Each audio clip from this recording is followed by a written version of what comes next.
Joan Rhys era uma dona de casa nos anos 60 que parecia ter uma vida e uma família perfeitas. Até que um belo dia, sua filha de 4 anos bate na porta da casa da vizinha e diz: "A mamãe sumiu e a cozinha está coberta de tinta vermelha." Não era tinta, era sangue. E Joan Rhys nunca mais foi vista.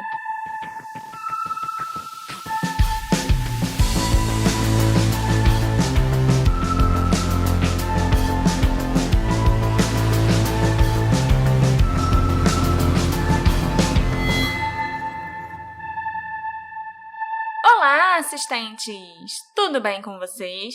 Aqui é a Marcela, sua detetive do sofá, e no episódio de hoje nós falaremos sobre o desconcertante desaparecimento da dona de casa Joan Rhys, que me lembrou muito o best-seller do New York Times, Garota Exemplar, escrito por Gillian Flynn.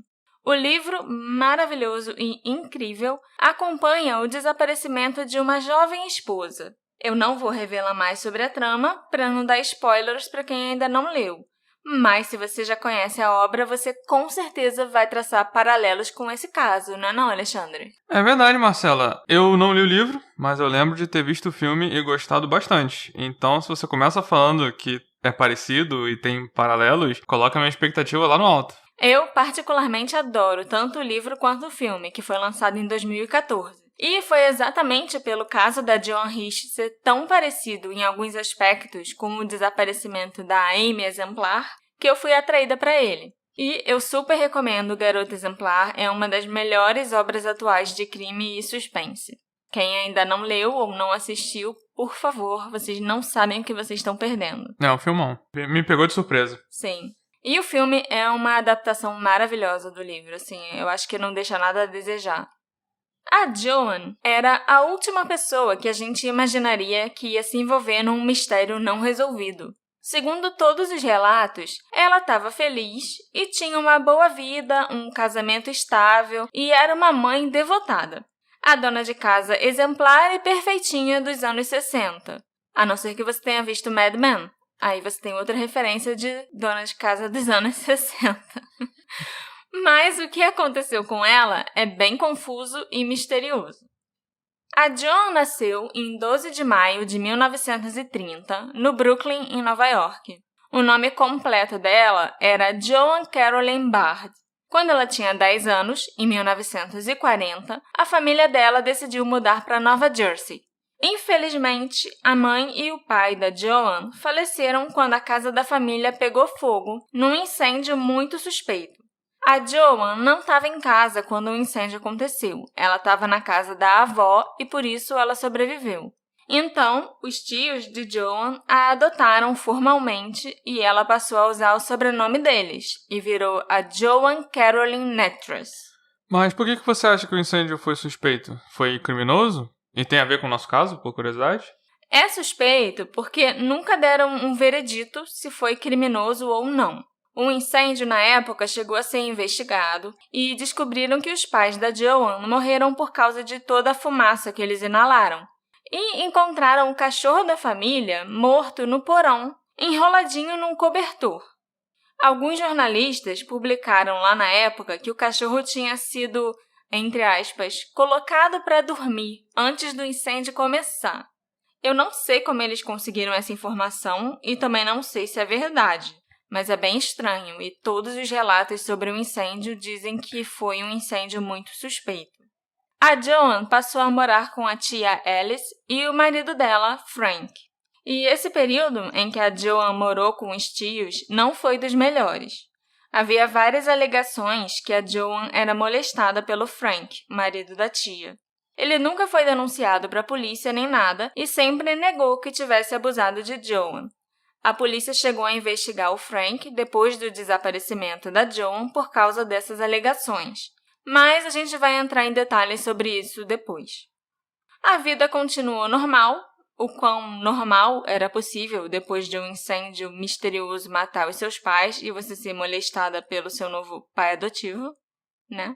E a Joan se formou na escola e depois estudou literatura inglesa no Wilson College, na Pensilvânia. e se graduou no ano de 1952.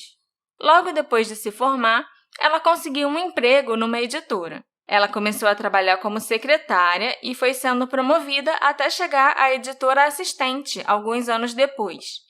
Ela foi convidada para trabalhar em Nova York, na Thomas Y. Crowell, uma das editoras mais importantes do país naquela época. Ela além de ser uma mulher que tinha uma carreira, que já era algo impressionante nos anos 60, né? Não era comum, ela ainda chegou a trabalhar numa das maiores editoras do país, sabe? E foi subindo, né? Foi fazendo carreira e tal. Isso é bem, bem impressionante. Em 1956, ela conheceu um jovem chamado Martin Rich. Os dois se casaram no mesmo ano e se mudaram para Highfield, em Connecticut.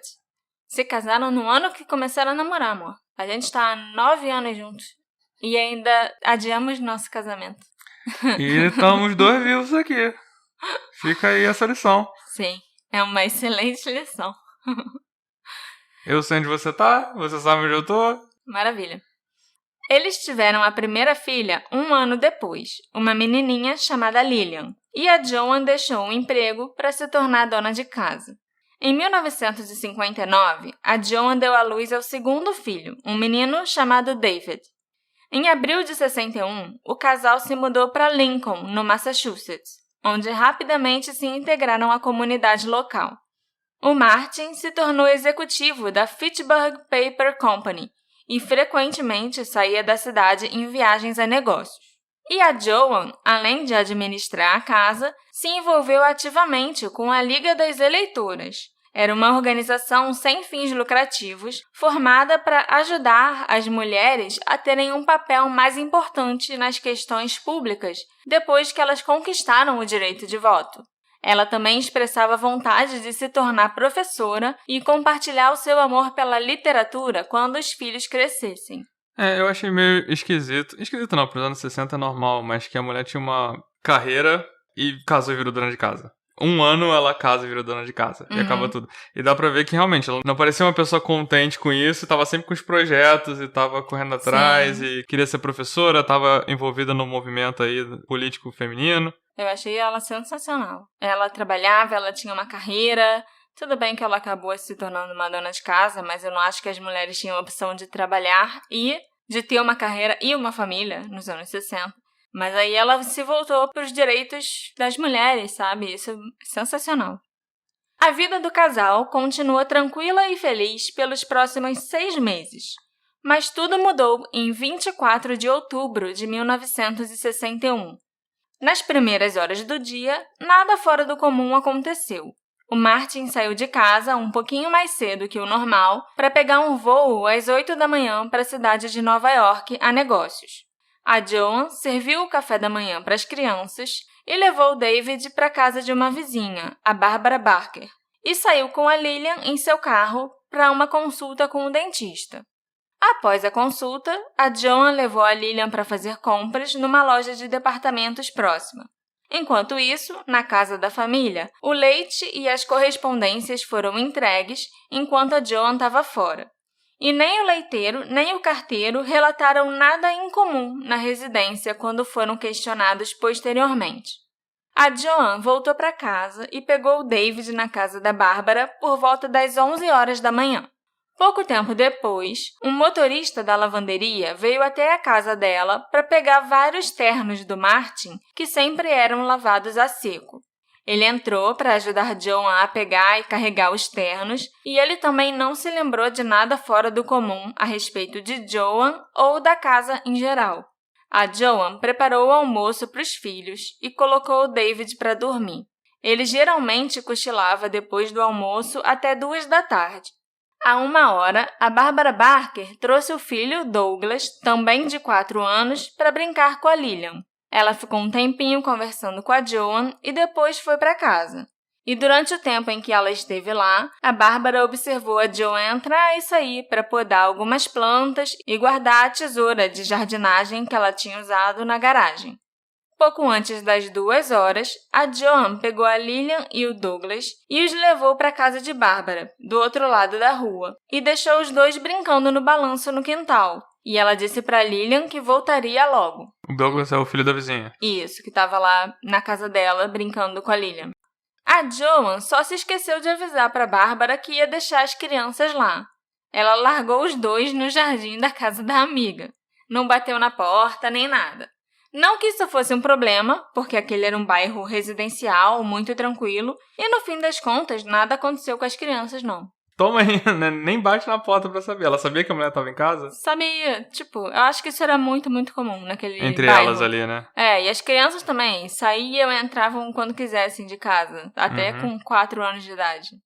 Por volta das 2h15, a Bárbara viu brevemente a Joan pela janela da cozinha enquanto ela lavava a louça. Segundo a Bárbara, a Joan estava vestindo um sobretudo sobre suas roupas e se movia rapidamente pela garagem. Ela parecia estar carregando algo vermelho com seus braços estendidos. Ou parecia que ela tinha alguma coisa vermelha na frente dela. Na hora, a Bárbara presumiu que a Joan estava brincando ou correndo atrás de uma das crianças. E esse é o último avistamento confirmado da Joan. Porque sobretudo nunca é uma coisa. Ele não tem por que a pessoa usar um sobretudo em casa, né? Sempre que entra um sobretudo na história, você tem que ficar... Opa! 1 hora depois, às 3h15 da tarde, Virginia Keane, a filha dos vizinhos que moravam na casa ao lado da família Rich, desceu do ônibus escolar e, ao se aproximar de casa, ela viu um carro desconhecido parado na entrada da casa da Joan.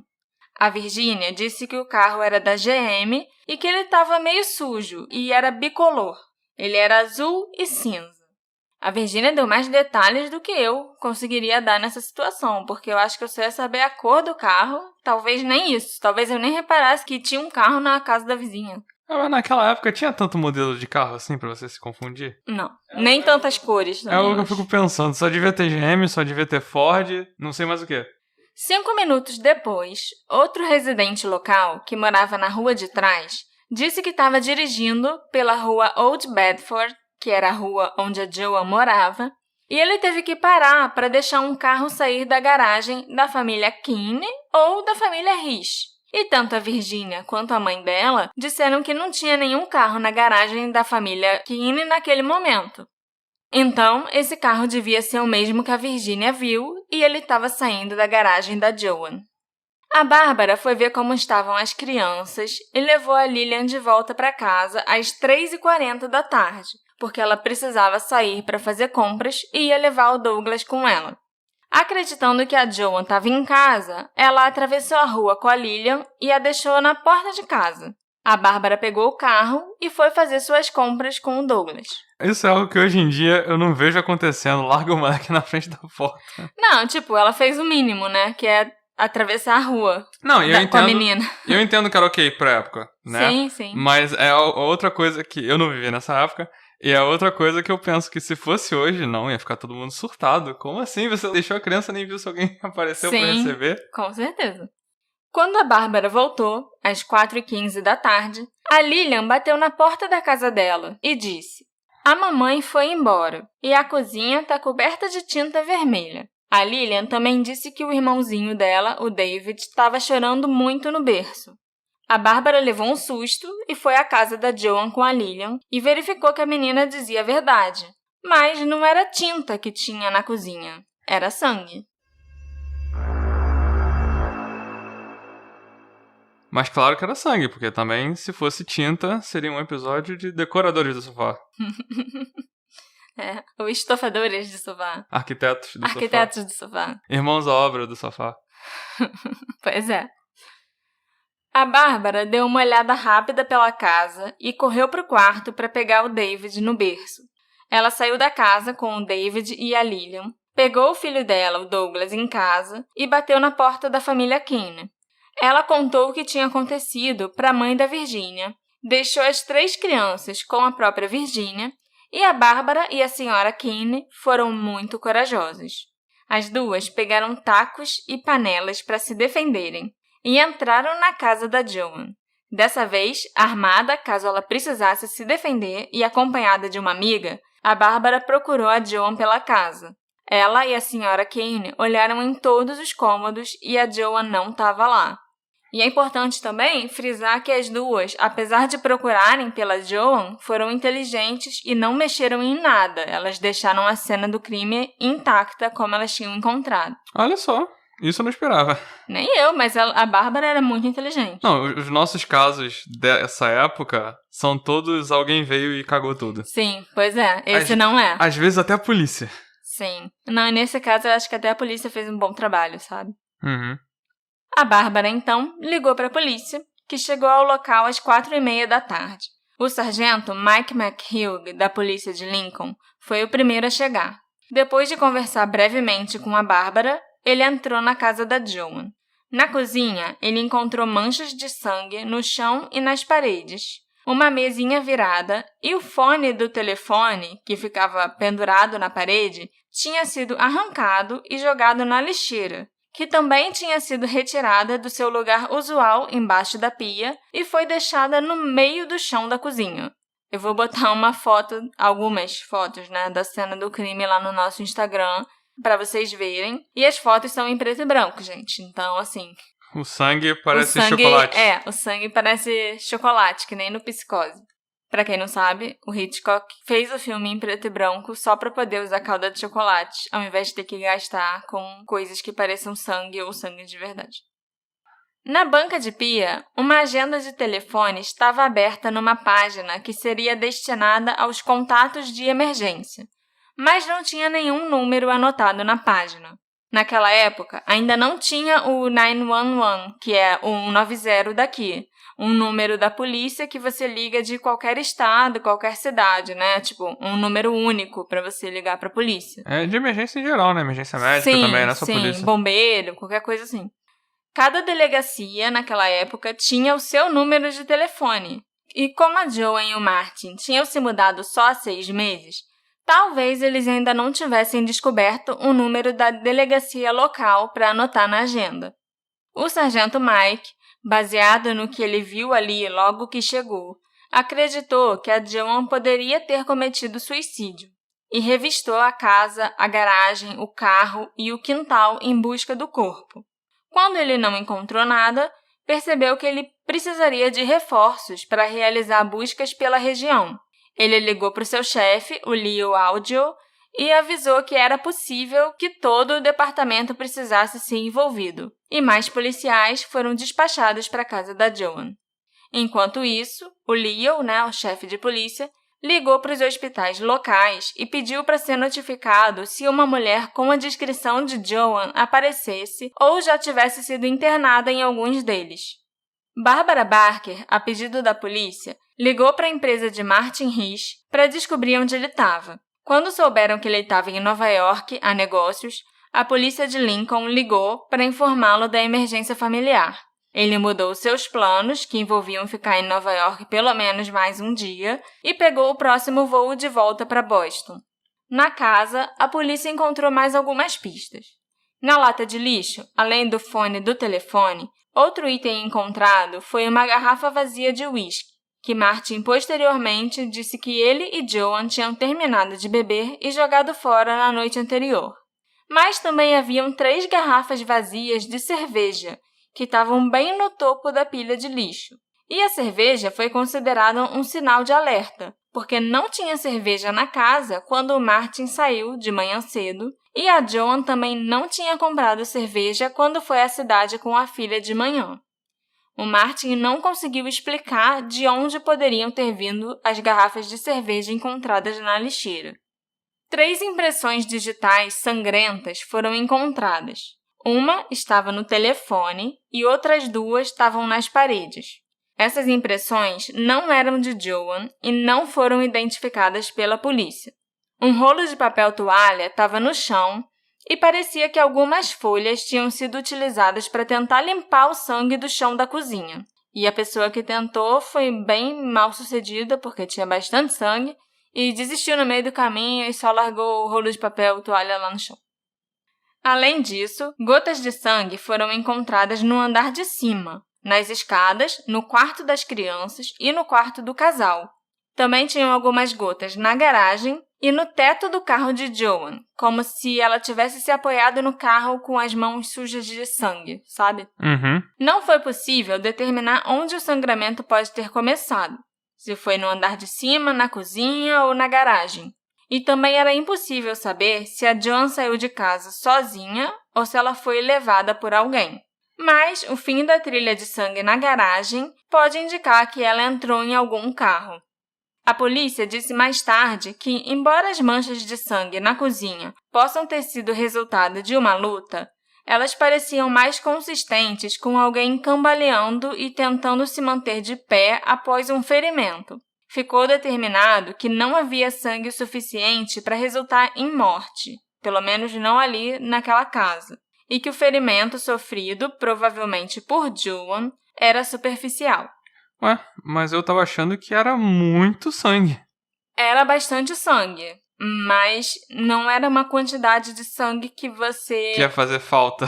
Não, que a pessoa ia olhar e falar, a pessoa morreu aqui porque Acabou ninguém o sangue. sobrevive com tendo perdido todo esse sangue aqui numa cozinha, entendeu? Não, sim, mas ainda podia ser um ferimento fatal, né? Eu acho. Eu não acho que seria fatal. Talvez fosse o suficiente para deixar a pessoa mal, assim, ou então desorientada, sabe? Até um desmaio. Mas alguém tirou ela daquela casa, ou ela saiu da casa por conta própria. E quando ela saiu, não ficou sangue suficiente para dizer que ela morreu aqui. Entendeu o que eu quero dizer? Acho que sim. E ela não foi embora com o carro dela, se ela foi embora. Não, o carro dela estava lá na garagem de casa. Ela se apoiou em cima dele, claramente. Mas como ela saiu dali, entendeu? O sangue em toda a residência foi coletado para amostragem e análise. E ele era do tipo O. Então, a polícia considerou que era o sangue de Joan, já que ela também tinha sangue O. Não existia DNA naquela época, então o sangue nunca foi devidamente analisado. Nada na casa foi roubado ou parecia fora do lugar, além, daquelas coisinhas que a gente mencionou na cozinha. A Joan Risch tinha deixado para trás o sobretudo que ela tinha usado para ir ao dentista naquela manhã, mas parecia ter levado ou saído com um casaco de pano mais simples. A bolsa da Joan, com a carteira, as chaves e todos os seus pertences, também foi deixada em casa. Apesar das grandes manchas de sangue no chão da cozinha e da aparente atividade em outras partes da casa, não tinha pegadas sujas de sangue. Então, quem quer que tenha andado pela casa sangrando foi bem cuidadoso ou então muito sortudo. Porque naquela época a pegada era uma das principais provas que você conseguia numa cena de crime. Foi uma pessoa que tentou limpar, né? Então ela mexeu no sangue, Mas eu tenho uma teoria sobre quem tentou limpar. Eu não acho que foi a pessoa que, esteve na casa e também não acho que foi a Joan. Você vai falar isso agora ou vai falar na parte? Posso falar agora, porque isso eu não botei no caso, não, no roteiro. Então fala aí. Eu acho que foi a Lillian.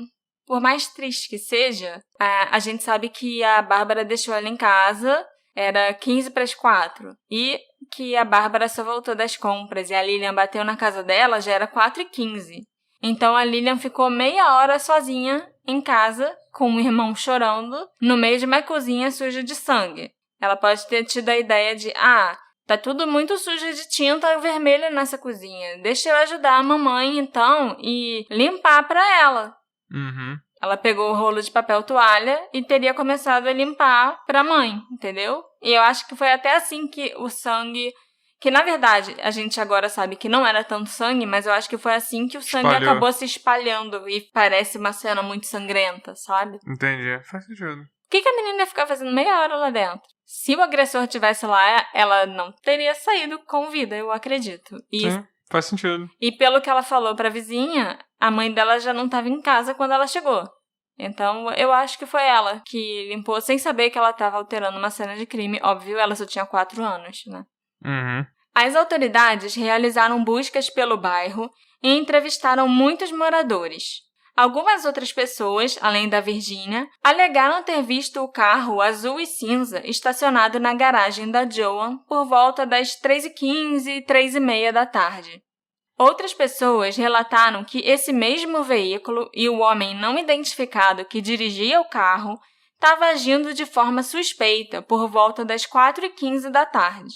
O homem parou com o carro ao longo de uma rua, saiu do carro para cortar galhos de uma árvore, colocou os galhos dentro do veículo no banco de trás, entrou no carro e foi embora. Isso no dia que ela sumiu? Sim, às 4h15 da tarde, numa ruazinha até perto da casa dela. Entendeu? Esquisito. Por que alguém sai do carro do nada para cortar galho de árvore na rua? Assim. A não ser que seja para esconder algo no banco de trás. A não ser porque você gosta muito da árvore e queira uma mudinha. Mas eu não acho que era o momento apropriado. Não, e não era, ele não estava fazendo uma mudinha. Ele estava só cortando galhos aleatórios. O leiteiro, quando foi entrevistado pela polícia, contou que tinha visto um carro exatamente igual ao que a Virginia Kinney descreveu, estacionado na casa de Joan Risch 5 dias antes do desaparecimento. Ele tinha ido entregar o leite de manhã e viu o carro parado na entrada da casa. E nesse dia, os carros da Joan e do Martin Risch não estavam na garagem. Então ela podia já estar sendo vigiada. Ou então a casa dela pode ter sido invadida aí nesse momento, quando não tinha ninguém. Sim, pelo menos vigiada por alguém, eu acho que ela estava sendo. E aquilo, não precisa de muito esforço também para invadir uma casa, porque ninguém trancava a porta de casa nessa época, né? Uhum. Uma testemunha anônima ligou para a polícia dias depois para dar uma pista sobre esse carro. Essa pessoa misteriosa forneceu até uma parte do número da placa do carro. E com base nessa dica, a polícia localizou o dono do carro, mas as coisas só ficaram mais misteriosas. O carro tinha sido roubado algumas semanas antes do desaparecimento da Joan e ainda não tinha sido encontrado ou devolvido para o dono. Esse acabou se tornando um beco sem saída na investigação, porque sem o carro não tinha como a polícia procurar evidências. Os policiais só conseguiram determinar que o dono do carro mesmo não tinha nada a ver com o desaparecimento da Joan. Mas como que determinaram que ele não tinha nada a ver? Porque esse papinho de que meu carro que acabou de participar de um crime foi roubado. Essa é uma desculpa bem manjada. Primeiro, não, a polícia também achou que, deve ser uma desculpa. Mas aí eles verificaram na própria police station, né, de Lincoln, porque o cara também era de Lincoln, ali a mesma cidade, apesar dele morar num bairro distante da Joan.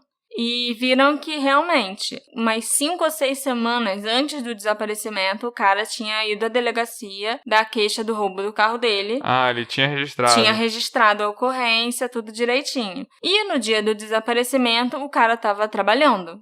Tava o dia todo no escritório, então ele tinha um álibi além de tudo. Não, porque geralmente esse papo de, esse meu carro aí que tava no crime foi roubado. Sim, essa minha arma aí que tava no crime, que deu tiro, ela foi roubada. Você avisou a polícia? Uhum. Não, eu ia avisar, mas aí... Não, mas ele avisou, e avisou bastante tempo antes. Assim. Uhum. E nem, coitado, nem recuperou o carro depois disso. Isso que é pior. No dia seguinte ao desaparecimento, todos os jornais locais e o Boston Globe falaram sobre a Joan Risch e o desaparecimento misterioso e publicaram fotos da mulher junto com o pedido para quem tivesse visto aquela mulher entrar em contato com a polícia imediatamente. 3 pessoas entraram em contato com os investigadores, afirmando terem visto Joan no dia que ela desapareceu. O primeiro avistamento teria acontecido às 2h45 da tarde, quando uma mulher com as características da Joan foi vista caminhando ao longo da estrada 2A.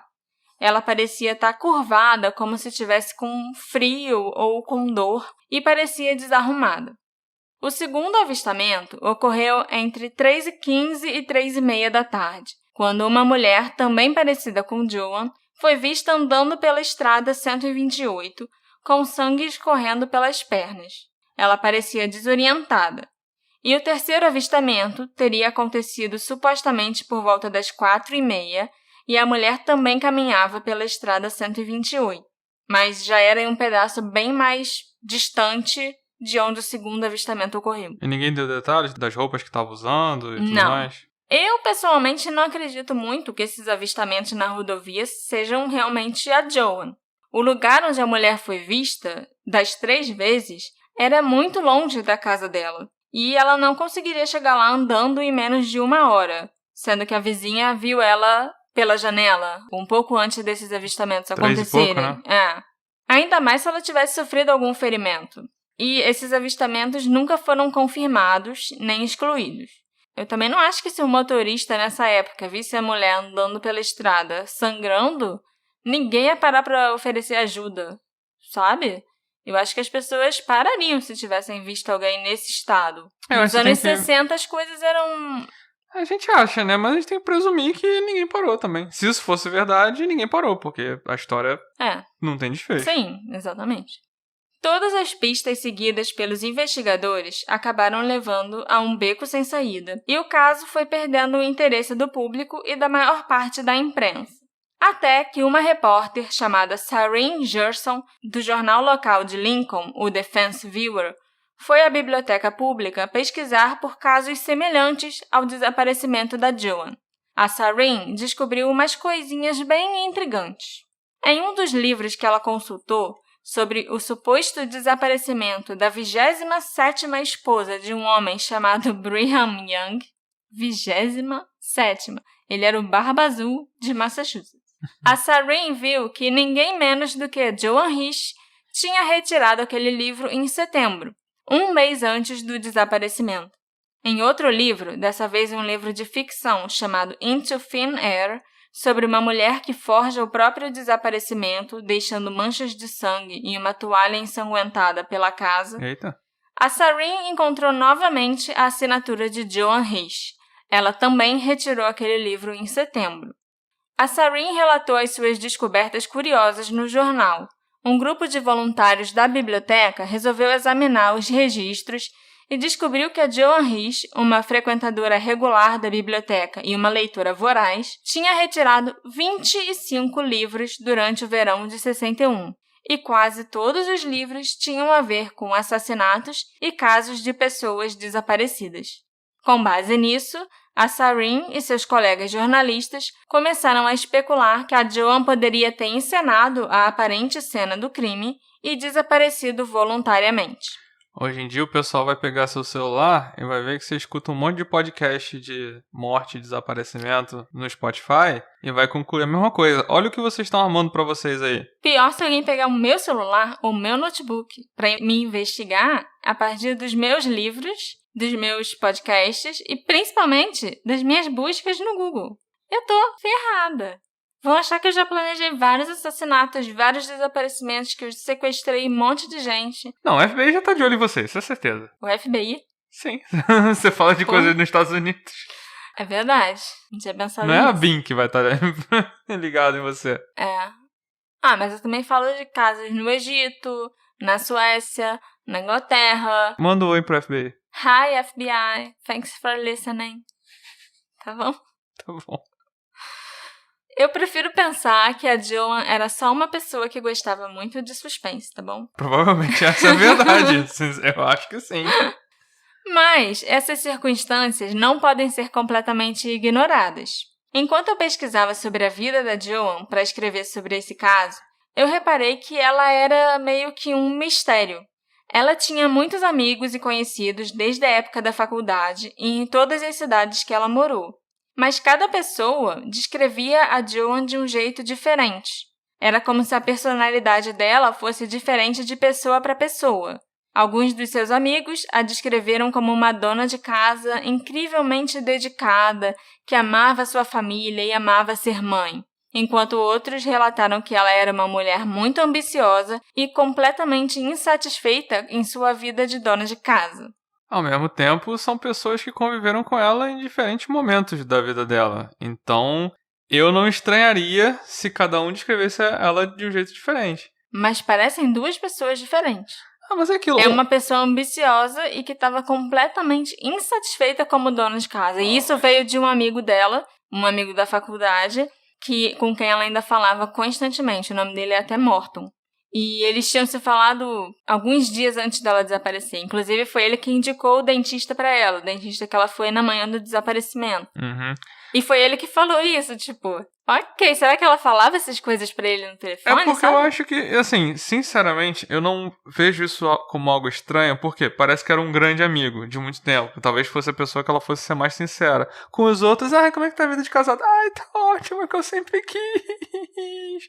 E aí, as pessoas conheciam, cada um conhecia de um jeito, exatamente. Então, a gente pode presumir que, no fundo, ela era ambiciosa e não gostava da vida de dona de casa. Então, ela realmente pode ter forjado a morte e desaparecido por vontade própria.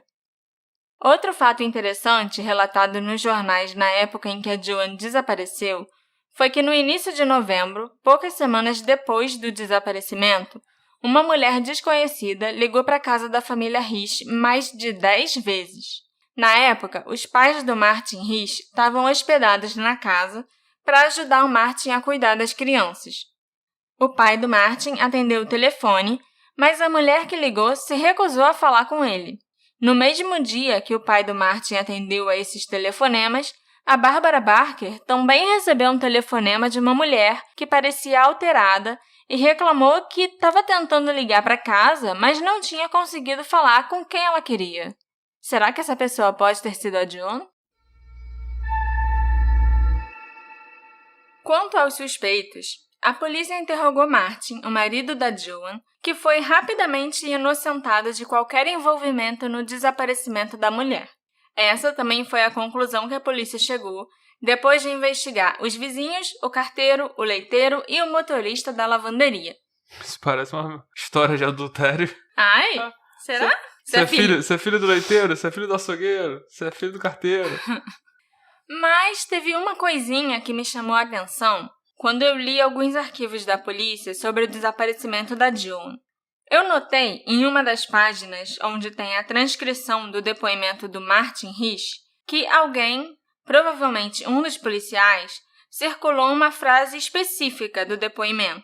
Quando o Martin estava respondendo alguma pergunta sobre a Joan, ele respondeu falando sobre ela no passado. Ele disse que ela era em vez de ela é. E isso no dia que ela desapareceu, no primeiro depoimento dele para a polícia. E isso claramente chamou a atenção de um dos investigadores que foi lá e circulou isso na transcrição do depoimento, sabe? Mas eles checaram o álibi do cara e deixaram pra lá. E tava tudo certo, deixaram pra lá. Mas eu também circularia isso. Eu tô com esse investigador aí. Parabéns, investigador que prestou atenção nesse detalhe. Os policiais começaram a investigar um homem sobre quem os vizinhos lançaram suspeitas. Ele se chamava Robert Foster. Deixa eu te explicar quem ele era. Em 1959, o Congresso designou uma área que incluía o bairro da Joan Rich como um parque histórico. Esse lugar era importante historicamente porque foi uma das rotas usadas pelos britânicos para marcharem de Boston para as batalhas de Lexington e Concord, que deu início à Guerra de Independência dos Estados Unidos. Os planos do governo previam a aquisição e remoção de todas as estruturas construídas naquele local depois de 1775, o ano em que a guerra começou, para devolver a aparência histórica para aquela área. O Robert Foster era um dos agentes de compras do governo. Ele esteve visitando as casas naquela área para discutir o projeto. E, de acordo com um detetive da Polícia Estadual, algumas das mulheres com quem o Robert conversou acharam que ele era meio abusado e meio intrometido, sabe? Uhum. Que ele abusava da hospitalidade delas. Os registros mostraram que o Robert visitou a casa da Joan Rich em 25 de setembro, um mês antes do desaparecimento, mais ou menos. Quando foi interrogado pelos detetives, o Robert contou que no dia que a Joan desapareceu, ele tinha saído para almoçar com seu supervisor por volta de 1h. E depois, às 3h, ele voltou para a área de Lincoln para se encontrar com um avaliador de imóveis. O supervisor, os engenheiros e o avaliador de imóveis confirmaram o relato do Robert. Então, as suspeitas dos vizinhos eram infundadas. Acho que os vizinhos só queriam ferrar esse cara que devia ser chato pra caramba. Assim, até hoje tem gente da área de Lincoln que acha que ele era muito suspeito e que o álibi dele devia ser falso. Na época, isso não foi nem cogitado, porque, tipo, a polícia não ficava pensando, o álibi desse cara pode ser falso, se tinha mais de 4 pessoas corroborando, entende? De todos os programas que a gente já fez, eu sempre reparo isso. Deve ser o padrão, procedimento padrão, que é, a pessoa tem um álibi, alguém checou esse álibi, alguém confirmou esse álibi, então chega, esse cara não é mais suspeito, vamos pra próxima. E às vezes me dá a impressão que mais de uma vez eles devem ter passado direto pelo culpado porque não viram o álibi direito ou não suspeitaram do álibi. Principalmente se o álibi for por alguém que seja um familiar ou algum amigo próximo daquela pessoa. Mas nesse caso, o álibi do Robert foi confirmado por 4 pessoas, pelo menos. E nenhuma dessas pessoas era, assim, muito próxima dele, sabe? Pra ter um interesse em manter ele fora da cadeia ou livrar a pele dele de alguma coisa. Era o supervisor, um avaliador de imóveis e 2 engenheiros. Uhum. Entende? Eu não sei se nessa situação específica dá pra gente desconfiar desse álibi. Mas você falou que o pessoal por lá ainda acha ele estranho. Sim, o pessoal por lá ainda acha que ele pode ser culpado. Outro suspeito que foi interrogado pela polícia na época, algumas vezes até, foi o tio da Joan, o Frank. A Joan tinha falado com Martin e com alguns amigos próximos em termos gerais sobre o abuso sexual que ela tinha sofrido. Como eu já disse antes, o Frank negou e nunca foi acusado, mas a polícia reconheceu o abuso como um motivo potencial e o examinou cuidadosamente. A tia da Joan, a Alice, já tinha se separado do Frank nessa época e os dois estavam morando separados. A Alice tinha levado os filhos mais novos para morarem com ela, e a Joan aparentemente ficou do lado da tia nessa disputa, o que forneceu outro motivo potencial para o Frank, de acordo com os investigadores. O Frank também tinha um álibi, que foi comprovado pelo empregador dele. Ele estava trabalhando em Nova York no dia do desaparecimento. O filho mais velho do Frank, que ficou do lado dele nos assuntos familiares e era uma pessoa de má reputação, também foi investigado pela polícia, mas não existia nada que realmente o vinculasse ao desaparecimento da Joan. A Joan era conhecida por ser receptiva a vendedores porta a porta e já havia feito algumas compras e assinaturas de revistas no passado. Portanto, também existe a possibilidade do carro que foi visto na frente da casa dela ser de um vendedor, que por acaso também era um predador.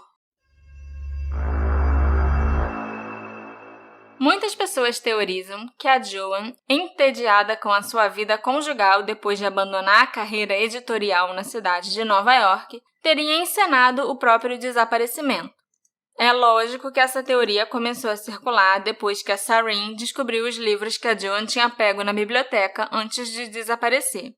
Eu não acho que existe nada para corroborar essa teoria além dos livros, e qualquer um pode gostar de um bom livro de suspense. Outra explicação possível para os livros que ela retirou na biblioteca, se é que a gente realmente precisa de motivos para ler um livro, né? É que a Joan já tinha trabalhado no mercado editorial antes de se casar. E muitas pessoas nesse meio também gostam de escrever. Então, eu, Marcela, acho que a Joan poderia estar planejando escrever um livro de suspense, talvez, e isso explicaria os muitos livros que ela leu durante o verão. Ao mesmo tempo, se ela trabalhava no mercado editorial, acho que um pré-requisito é gostar de ler. Com certeza. Então isso só prova que ela gostava de ler também. A segunda teoria é muito menos romantizada. A Joan pode ter sido vítima de assassinato e seu corpo está abandonado em algum lugar desconhecido. Eu, pessoalmente, acredito que quem quer que estivesse na casa da Joan naquela tarde, e eu realmente acredito que tinha mais alguém por causa das impressões digitais que nunca foram identificadas, era alguém que ela conhecia. Mas por quê? Porque se ela chegasse em casa e encontrasse um estranho, ou se um estranho de repente invadisse a casa dela e a atacasse, eu acho que ela ia gritar, ia tentar correr, pedir ajuda para algum vizinho. E ninguém ouviu gritos e nenhum outro barulho naquela tarde. Então eu acho que era uma pessoa que ela conhecia e que ela não gritou ou pediu ajuda para não chamar a atenção. A gente não sabe o que estava acontecendo na casa e quem era essa pessoa. Então, assim, a Joan poderia estar em algum tipo de situação comprometedora com aquela pessoa. Podia ser alguém com quem ela estava tendo um caso, por exemplo, ou alguém que ela não queria que as pessoas soubessem que esteve ali na casa dela. Mas seria o dono do carro Seria o dono do carro. roubado. Pois é, né? E pode ter havido alguma discussão, a Dion foi agredida, ela pode ter tentado pegar o telefone para ligar para a emergência ou para alguma amiga, e o perpetrador não a deixou fazer nenhuma ligação, arrancou o telefone da mão dela e a coagiu até o carro dele.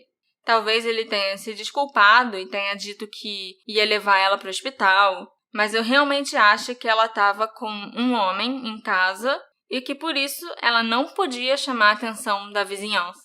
Porque isso era... Ela ia virar fofoca. pessoa mal falada, ia ter fofoca e tudo.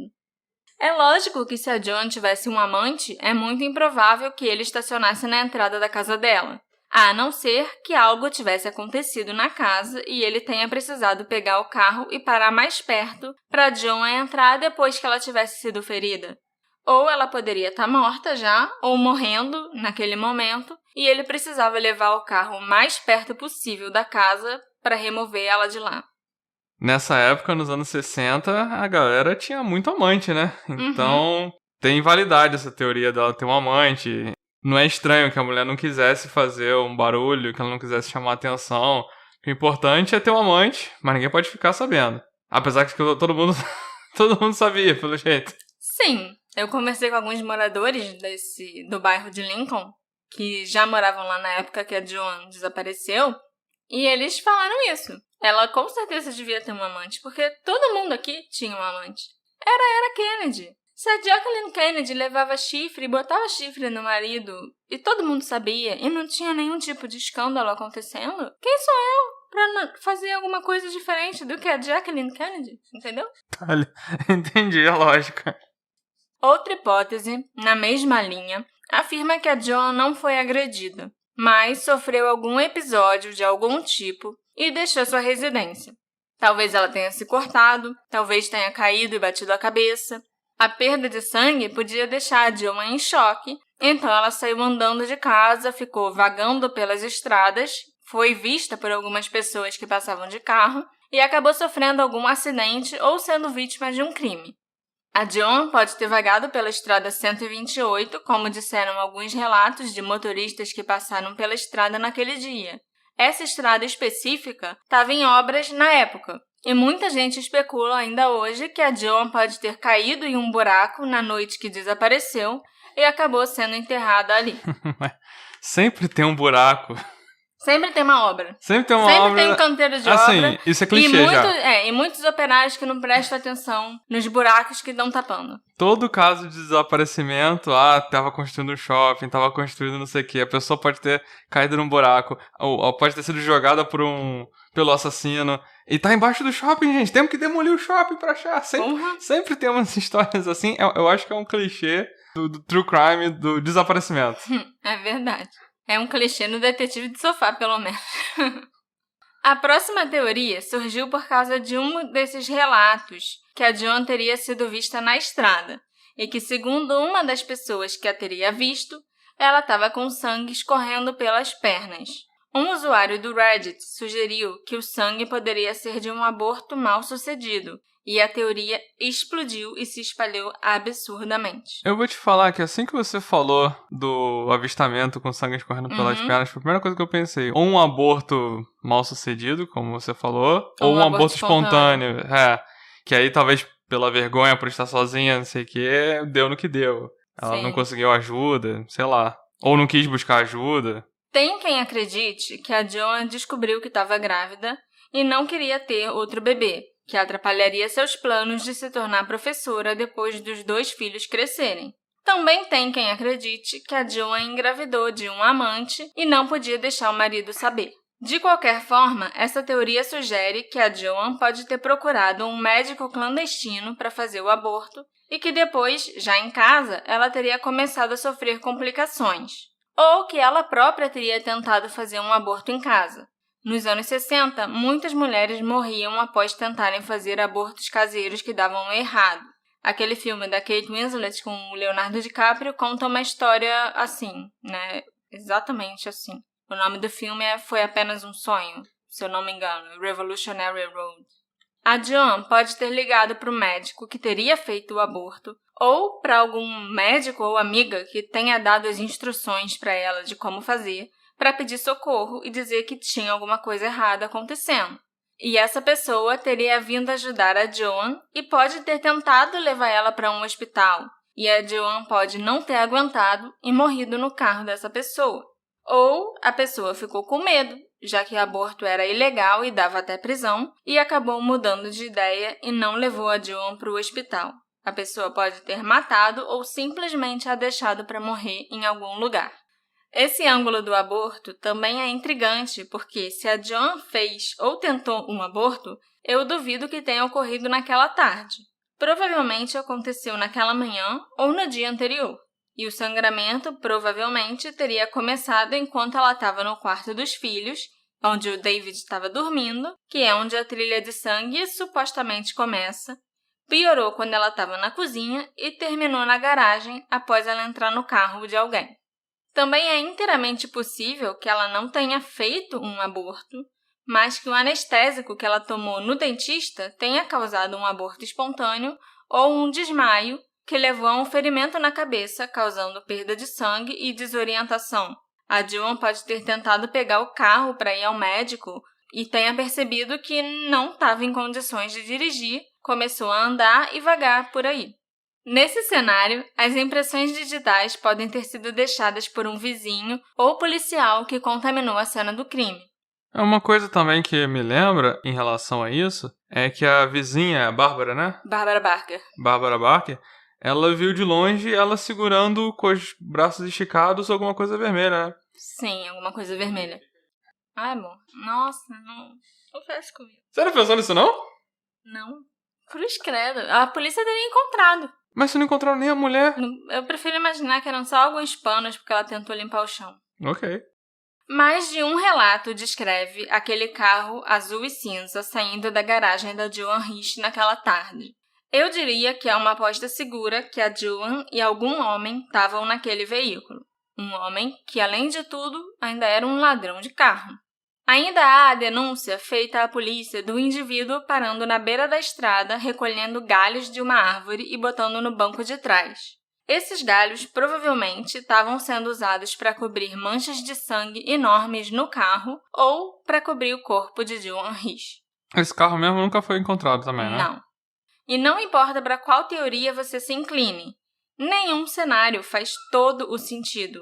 E é isso que torna esse desaparecimento tão desconcertante e tão triste, já que uma família jovem que parecia feliz se separou naquele dia de outubro. O Martin Rich não gostava de falar sobre o desaparecimento da esposa, mas em uma das poucas entrevistas que ele deu para o Boston Globe, o Martin disse que acreditava que a Joan sofria de algum tipo de amnésia ou surto psicológico e se esqueceu de quem era e de como voltar para casa.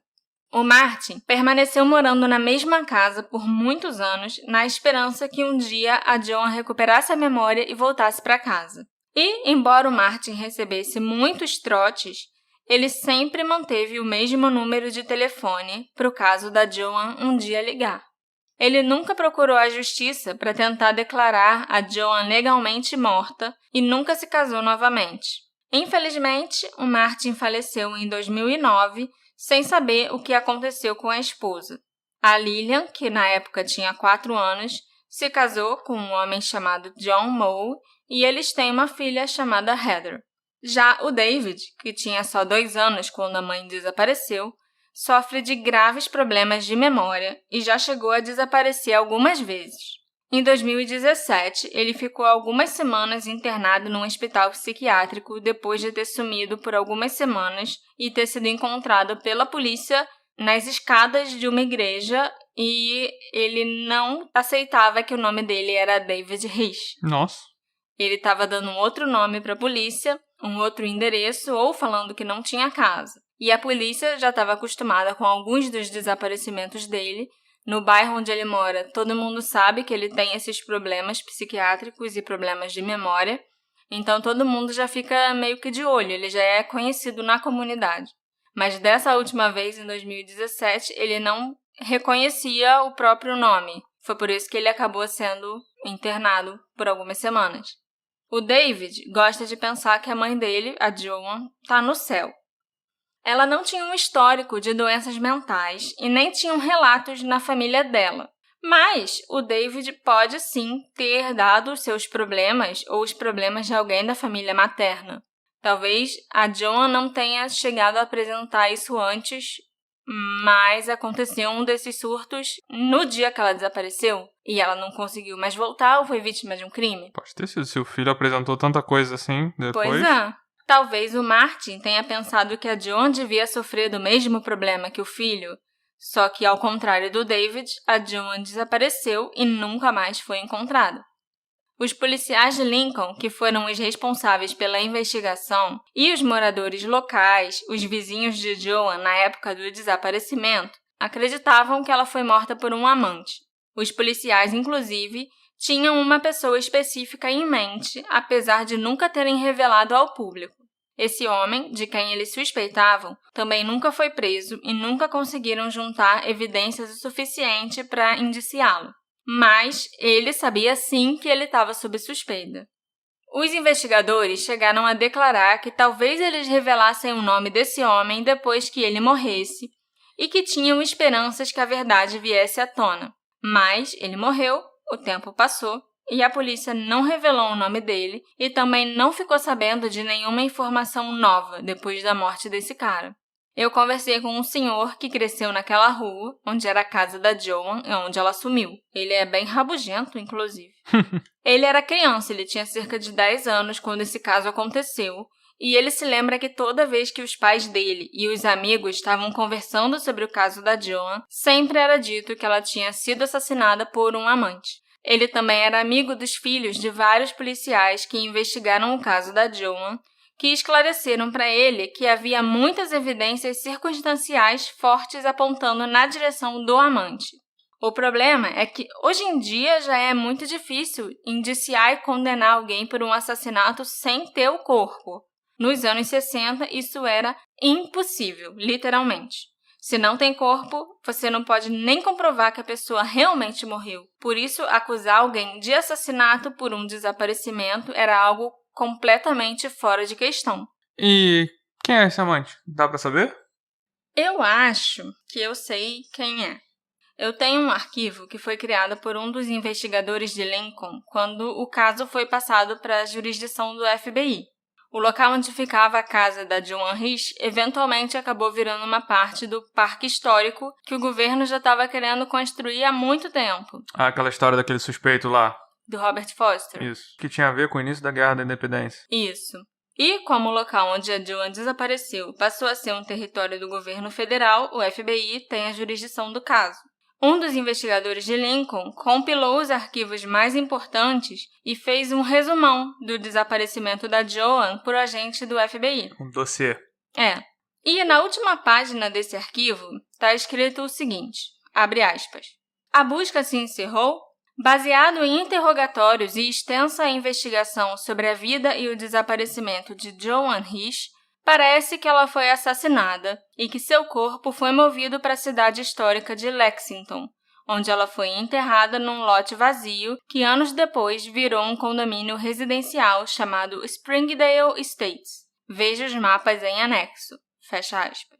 Isso me deixou muito intrigada, porque é como se, para a polícia de Lincoln, o caso realmente tivesse sido encerrado e eles tenham certeza do que aconteceu e de onde ela está, onde ela foi enterrada e tudo. Então é lógico que eu fui atrás de mais informações sobre esse local, esse condomínio. Springdale Estates, para procurar se alguém que conheceu a Joan tinha alguma conexão com esse local. E eu encontrei alguém que foi dono de uma parte desse lote vazio, antes dele virar um condomínio. Quem? O marido da Barbara Barker, que se chamava William Barker. A mãe dele era dona do lote inteiro, por muitos anos. E antes dela morrer, ela vendeu o lote. O William só ficou sabendo que aquele lote não era mais propriedade dele, e da família, depois que a mãe dele morreu, em 1965. E o que ele fez assim que ele ficou sabendo disso? Ele procurou os donos e comprou um pedaço do lote de volta. Então, se eu tivesse que chutar, baseado nessas informações, eu diria que o amante era William Barker. Marido da Bárbara, que foi quem recebeu os filhos e tal, e foi lá com panelas e bastões. Atrás da Joan, que chamou a polícia. Aí complica, hein?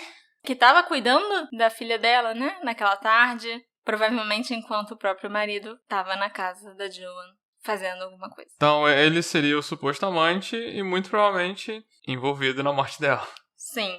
Que inclusive teria comprado esse pedaço do lote de volta, porque é o pedaço onde ele enterrou um corpo, provavelmente. Porque ele, segundo essa linha de raciocínio, ele teria se livrado do corpo numa terra que ele achava que era dele. Que era da mãe dele, né? Que ele ia herdar. Porque ele era filho único ainda. Depois ele descobriu que... Ih, caraca! Não é mais meu, não. Supostamente. Uhum. E aí...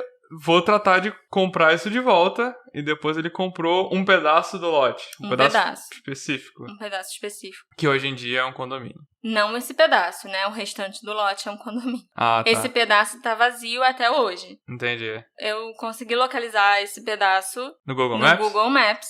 No satélite, né? Uhum. Do Google.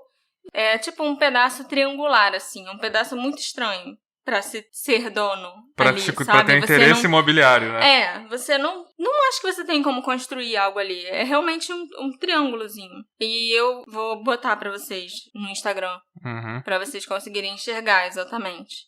Então, se vocês querem que a Marcela voe para Lexington, em Massachusetts, contribua com a nossa campanha de financiamento coletivo pra financiar a nossa viagem, invadir um terreno com uma pá e começar a cavar. Tá doido. Ser presa lá, o FBI já tá de olho em mim, segundo você. Imagina se eu fizer isso.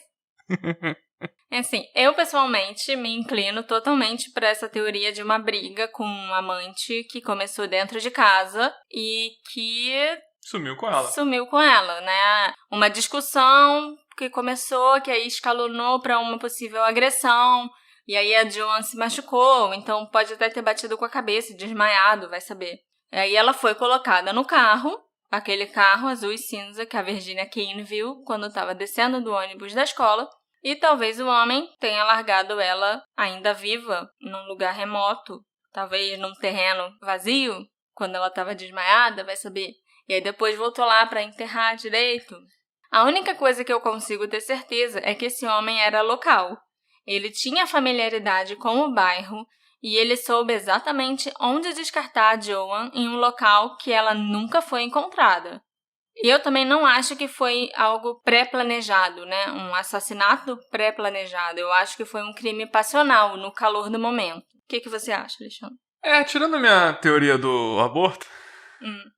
Que não, essas teorias não são excludentes, né? Vai que essa discussão começou porque ela falou que estava grávida. Não, sim, mas assim, a teoria do aborto, como eu falei, foi só porque alguém que viu com sangue nas pernas... Viu uma pessoa e que a gente nem sabe se era ela mesma. Então nasce uma teoria. Nem se era sangue, vai que era, sei lá, lama.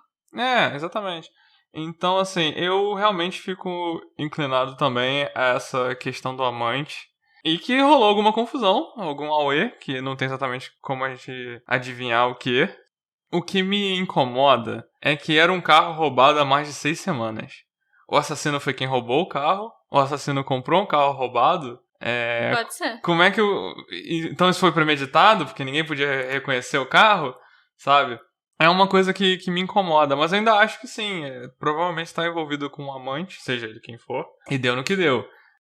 Lembrando que eu não tô aqui acusando o William Barker, que inclusive já morreu, de ter tido uma amante ou de ser um assassino. É só uma suposição que eu levantei, baseado inclusive nos arquivos da própria polícia, sabe? E no dono do terreno.